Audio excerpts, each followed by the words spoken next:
Bollywood actor Sushant Singh Rajput की mystery उलझती जा रही है। अब इस केस में एक के बाद एक नया खुलासा नजर आ रहा है। कई लोग अब सामने आकर कई अहम बातों का खुलासा कर रहे हैं, तो वहीं अब इस जांच टीम के हाथ कई बड़े अहम सबूत लगे, जिसके बाद सुशांत केस में एक नया मोड़ आया। मामले की जांच चल रही है, सीबीआई कर रही है सुशांत सिंह राजपूत की मामले की जांच, और ऐसे में खबर आई है कि सीबीआई के हाथ लगी है सुशांत सिंह राजपूत की personal diary. Sushant Singh Rajput case में रोज चौंका देने वाले सच सामने आ रहे हैं। वहीं अब सीबीआई के हाथ लगा ये सबूत एक और खुलासा कर रहा है।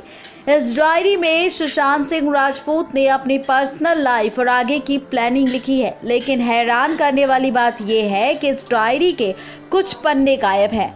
अब इन गायब पन्नों को लेकर काफी हंगामा मच गया। अब सुशांत सिंह के दोस्त सिद्धार्थ पिठानी ने इस मामले को लेकर बात कही। उन्होंने इस डायरी के बारे में कई हैरान करने वाली बात कही।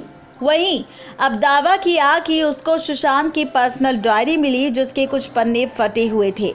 इसी के साथ इस बात का खुलासा भी हुआ कि इस डायरी में एक नाम का जिक्र है। वहीं इसी के बाद पन्ने गायब कर दिए गए। सिद्धार्थ पिठानी ने सुशांत की डायरी से गायब पन्नों को लेकर खुलासा किया है। सिद्धार्थ पहले तो ये कहा कि सुशांत की डायरी से कोई फटे पन्ने नहीं दिखे, लेकिन फिर उन्होंने ये भी कह दिया कि सुशांत खुद ही कई बार डायरी से पन्ने फाड़ दिया करते थे। यही नहीं, सिद्धार्थ ने यह भी बताया कि जब भी उन्हें डायरी में लिखी कोई बात अच्छी नहीं लगती थी तो वो उस पन्ने को फाड़ दिया करते थे। यही नहीं, इस बीच सिद्धार्थ ने यह भी दावा किया कि सुशांत की कई किताबों में पन्ने फटे हुए मिलेंगे। सिद्धार्थ ने यह भी कबूला है कि उन्होंने सुशांत को कई बार डायरी में लिखते हुए देखा है। वो अपनी डायरी में लिखा करते हैं कि वो दुनिया भर के कितने जीनियस लोगों से मिलना चाहते हैं। आपको बता दें कि सुशांत सिंह राजपूत के पिता के सिंह के वकील विकास सिंह इस डायरी की जिक्र कर चुके हैं। के सिंह ने भी कहा था कि इस डायरी के हाथ में आने के बाद कई राज पर से पर्दा उठ सकता है।